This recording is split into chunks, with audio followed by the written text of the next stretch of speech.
The church doors swung open with a creak that echoed like a final breath, and Rory stood there, rain-soaked and numb, clutching the leash of their golden retriever, Max, as Jamie's casket was lowered into the earth. In that instant, Jamie's mother, Evelyn, lunged forward, her face twisted in rage, screaming that the dog belonged to the family, not to some pervert who corrupted her son.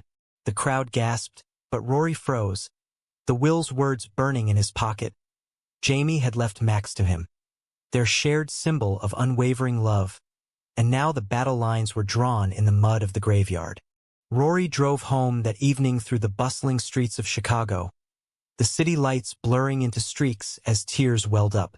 He and Jamie had built a life here, away from the judgmental eyes of Jamie's conservative family in rural Illinois.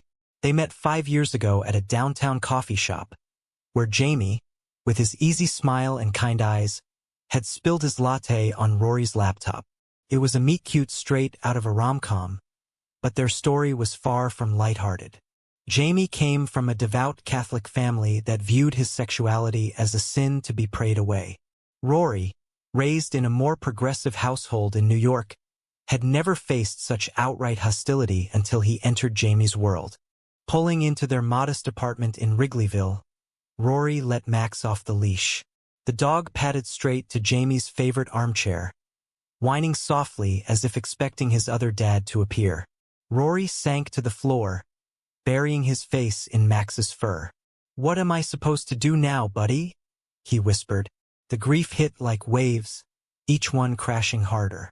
Jamie's death in that car accident 2 weeks ago had been sudden. A drunk driver on the interstate, no time for goodbyes. But the real pain was the isolation. Jamie's family had barely acknowledged Rory at the hospital, whispering about that lifestyle, as if it had summoned the tragedy. The next morning, a certified letter arrived from the family's lawyer. It demanded immediate surrender of Max, citing the dog's registration in Jamie's name alone and questioning the validity of the will. As per Illinois probate law, it read, "Assets may be contested if undue influence is suspected." Undue influence? Rory's hands shook. Was loving Jamie undue influence? He called his own attorney, Sarah, a sharp-minded woman who'd handled their marriage paperwork years ago. "This is bullshit, Rory," she said over the phone. "But families like this, they fight dirty. Prepare for a war." War it was. Evelyn called that afternoon, her voice laced with venom. "You think you can just take everything? Max was Jamie's before he met you. You turned him against us." Rory tried to reason, explaining how Max had been their therapy dog during Jamie's bouts of depression, triggered by the family's rejection. But she hung up, leaving him staring at the phone. The internal conflict gnawed at him. Part of him wanted to fight for Max, the last piece of Jamie. Another part whispered that maybe giving in would end the pain, let him grieve in peace. But surrendering felt like betraying their love. As days turned to weeks, Rory delved into memories. He remembered the night Jamie proposed, under the stars at Millennium Park. "I choose you, Rory, over everything," Jamie had said, slipping the ring on his finger despite knowing his family would disown him. The wedding was small, just friends, because Jamie's parents refused to attend. "They're stuck in the past," Jamie had shrugged, but Rory saw the hurt in his eyes. Now that past was clawing back. Social pressures mounted. At work, colleagues offered condolences, but whispers followed.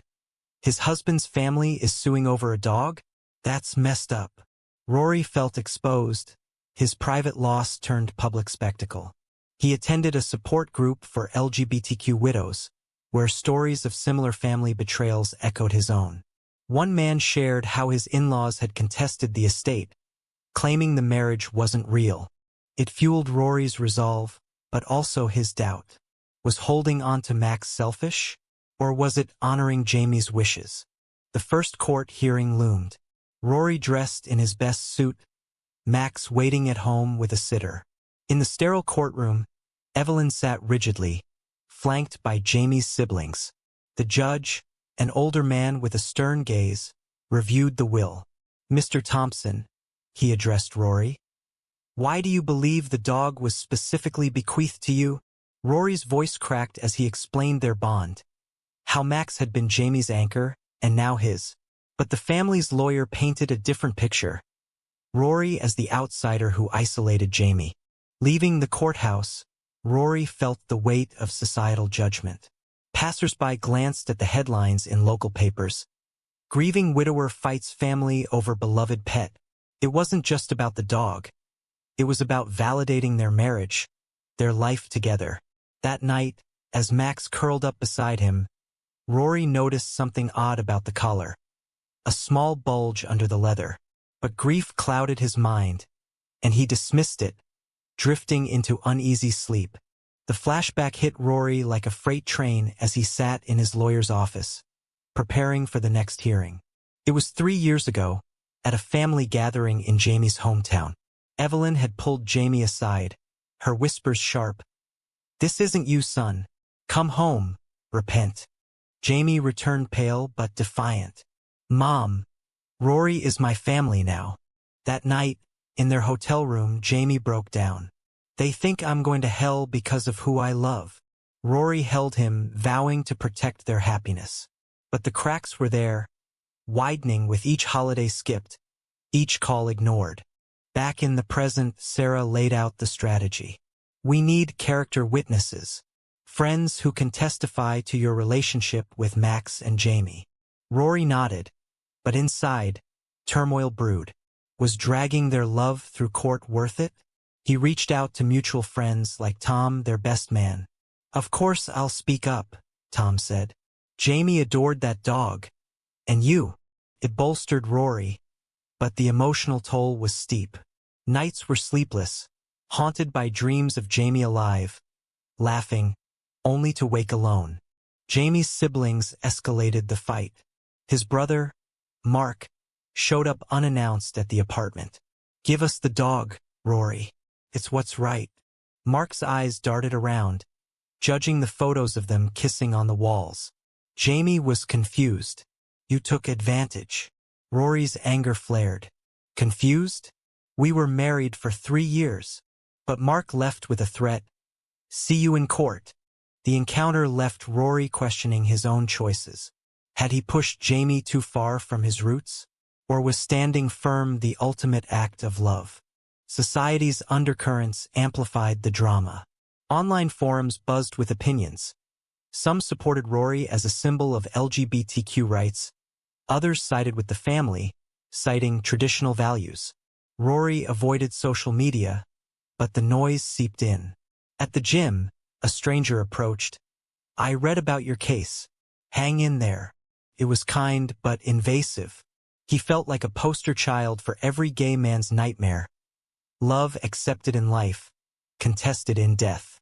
Delving deeper, Rory uncovered old letters from Jamie to his family, pleading for acceptance. "Mom, Dad, love isn't a choice. Rory makes me happy." The responses were cold. Bible verses, ultimatums. It fueled Rory's fire, but also his pity for them. Were they villains or victims of their upbringing? The moral ambiguity weighed heavy. Fighting meant exposing Jamie's vulnerabilities. Yielding meant erasing their legacy. The second hearing was tense. Witnesses spoke. The vet who noted Max's attachment to both men, friends recounting family outings. Evelyn testified tearfully. "Jamie bought Max before meeting him. It's our last link." The judge adjourned, leaving uncertainty. Rory returned home exhausted, Max greeting him with joyful barks. As he adjusted the collar, the bulge caught his attention again. Curious, he examined it, a hidden zipper. Inside, a small key and note. "For emergencies only. Love, Jay." Shock rippled through him. What emergency? He pocketed it, mind racing. Was this Jamie's way of protecting something? The discovery added layers to his grief. Jamie had secrets, even from him. That night, Rory confided in Sarah. This might change everything. But she advised caution. Don't reveal it yet. Could be leverage or a trap. The pressure built. Jamie's sister, Lisa, called softer than the others. Rory, maybe we can talk. Not everything is black and white. They met at a neutral cafe. Lisa admitted, Mom's hurting, but so are you. Jamie loved Max. And you. For a moment, hope flickered. But she added, if you fight, it'll destroy us all. Rory left conflicted, the key burning in his pocket. Was compromise possible, or was betrayal inevitable? As the case dragged on, Rory's mental health frayed. Therapy sessions revealed deep-seated fears. Abandonment, unworthiness. Jamie's family rejection mirrors my own insecurities, he admitted. The therapist nodded. Fighting for Max is fighting for validation. It was a turning point, strengthening his resolve. But the cost was high: lost sleep, strained friendships, mounting bills. In a quiet moment, Rory walked Max by Lake Michigan, waves crashing like his emotions. What would you want, Jamie? He asked the wind. The answer eluded him, but the key hinted at more. He decided to investigate discreetly, tracing it to a safety deposit box at their bank. What lay inside could upend everything. The bank teller's eyes widened slightly as Rory presented the key, but she led him to the vault without question. His heart pounded. Jamie had never mentioned this box. Inside, amid legal documents, was a letter addressed to Rory, dated months before the accident. If you're reading this, something's wrong. I love you more than words, but my family. There's things I couldn't tell you. Rory's breath caught. Jamie detailed childhood trauma, emotional abuse from his father, hidden to protect the family's image. They'd use it against us if things went south. The revelation shattered Rory. Jamie had carried this burden alone, shielding him. But why? Trust issues or fear of pity? The letter continued. Max's collar holds the key, literally. Use it if they come for what's ours. Attached were photos, emails proving the family's manipulation attempts over the years. It was ammunition, but wielding it meant exposing Jamie's pain posthumously. Moral dilemma gripped Rory. Honor Jamie's privacy or fight with truth? Back home, he paced, Max watching curiously. The court date approached and Sarah pressed for strategy. This could prove undue influence from their side, she said. But Rory hesitated. It's Jamie's secret. Revealing it feels like betrayal. The internal conflict intensified. Loyalty to the dead versus justice for the living. Society's lens complicated it. As a gay man, any aggression could label him vindictive. Jamie's family ramped up. Evelyn appeared on local news, portraying herself as the grieving mother robbed by an outsider. Public opinion swayed. Hate mail arrived at Rory's door. Give back the dog, freak. It stung, reinforcing societal biases. At work, his boss suggested time off. This drama's distracting. Rory felt cornered, his identity under siege. Seeking solace, he visited Jamie's grave. Why leave me this mess? Tears fell. Passerby, an older gay couple, stopped. We went through similar. Fight for love. Their story of contested estates inspired him, but also highlighted the toll, decades of resentment. Lisa reached out again, proposing mediation. They met at a park, Max in tow. Mom's stubborn, but I see Jamie was happy with you. Rory tested waters. Did you know about Dad's issues? Lisa paled. How? He didn't reveal the letter, but her reaction confirmed. We all suffered. Don't drag it out. The conversation turned tense. She pleaded for the dog as family healing. Rory refused, but doubt crept in. Was keeping Max healing for him or revenge? The mediation failed. Back to court. Rory's witnesses bolstered his case, but the family's lawyer cross-examined brutally. Isn't it true you pressured Jamie to cut ties? Rory defended. No, he chose love over hate. The judge seemed swayed, but adjourned again. Alone that night, Rory examined the evidence. Emails showed Evelyn's attempts to cure Jamie with conversion therapy referrals. Horrifying. But publishing them meant airing dirty laundry. Ethical quandary. Right to privacy versus exposing harm. He confided in Tom. What if it helps others? Tom replied. But at what cost to Jamie's memory? Pressure from all sides peaked. Protests outside court. LGBTQ advocates versus conservative groups. Rory felt like a pawn in a larger war. His health suffered, anxiety attacks, weight loss. Is this worth it? He asked his reflection. Finally, he decided use the evidence selectively. In the next hearing, Sarah presented redacted emails showing family estrangement, without the abuse details. The judge ruled in Rory's favor temporarily, granting custody pending full probate. Victory but hollow. Evelyn stormed out, vowing appeals. As Rory walked Max home, relief mixed with guilt. The secret remained hidden, but for how long? The family's pain was real, mirrored in his own. Was mercy the higher road, or justice? The appeal came swiftly as expected. Evelyn's lawyer argued new evidence. Old vet records showing Max purchased by Jamie's father as a gift. Family property, they claimed. Rory countered with the will's clarity, but the judge ordered discovery. Full disclosure of all related documents. Panic set in. The letter, the emails, they'd surface. Rory agonized over the choice. Submit everything, or withhold and risk perjury. Inner turmoil raged. Jamie's words echoed, protect us. But protecting meant fighting dirty, something Jamie hated. Societal expectations weighed. As the grieving widower, aggression could backfire, painting him as opportunistic. He met with Sarah in her cluttered office. We have to turn it over. It's relevant. Rory nodded reluctantly, but redacted the most personal parts. Jamie's trauma isn't for public consumption, Sarah warned. It might weaken our case. The moral trade-off haunted him. Truth for victory, or silence for dignity. Jamie's father, Robert, testified next. Stoic, he denied estrangement. We loved our son. This man turned him. Cross-examination revealed cracks. Emails surfaced, showing pleas for Jamie to come straight. Gasps in court. Robert flushed, but Evelyn defended. We wanted what's best. Rory watched, pity mixing with anger. Their love was conditional, his unconditional. Post-hearing, Lisa confronted him in the hallway. You're destroying our family. Tears streamed. Jamie wouldn't want this. Rory softened. He left me the tools to fight. Why? Lisa hesitated, then whispered. Because Dad hurt him. We all knew. Shock. The abuse was family knowledge?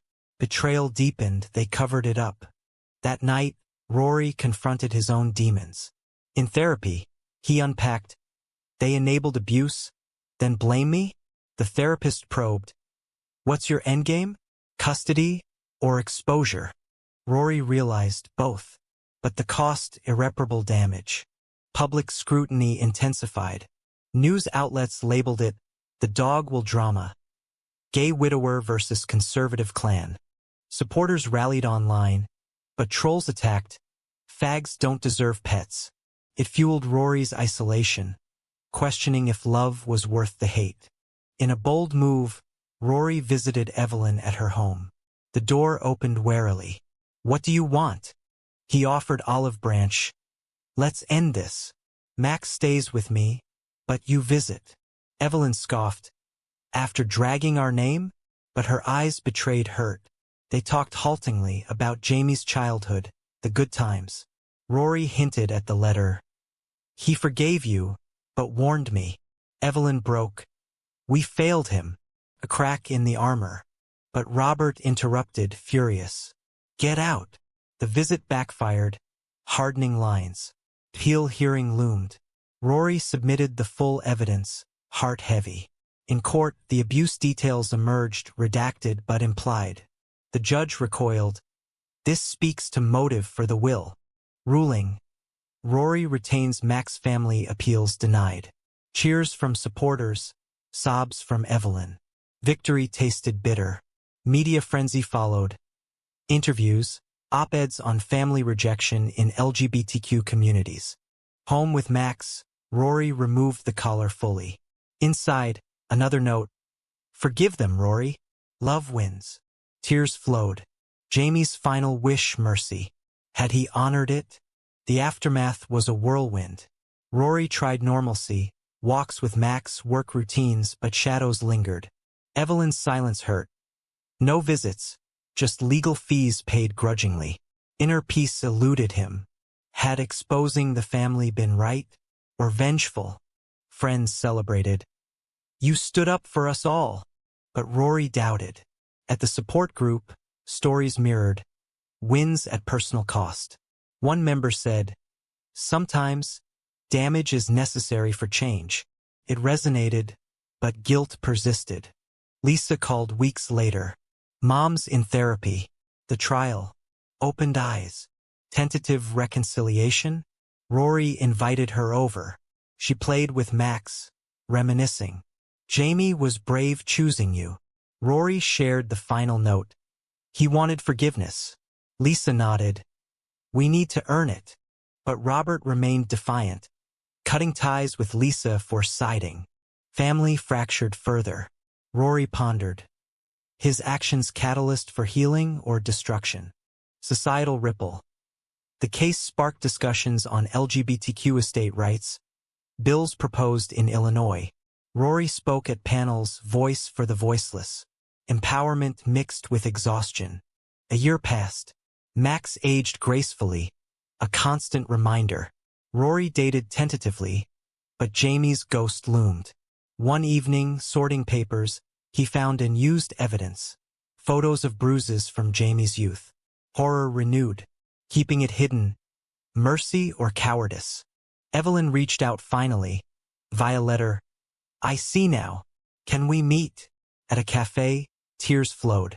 We were wrong. About everything. Rory forgave, but boundaries set. For Jamie, healing began, fragile.